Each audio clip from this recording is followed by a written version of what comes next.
जने बना जने यो क्यों पाप करो ना, जने बना जने यो क्यों पाप करो ना, पाप करो पाप। अरे बोले हाथ में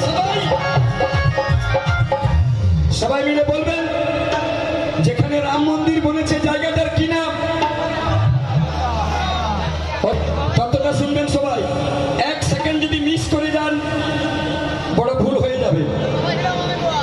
দশরথী রাজা বলো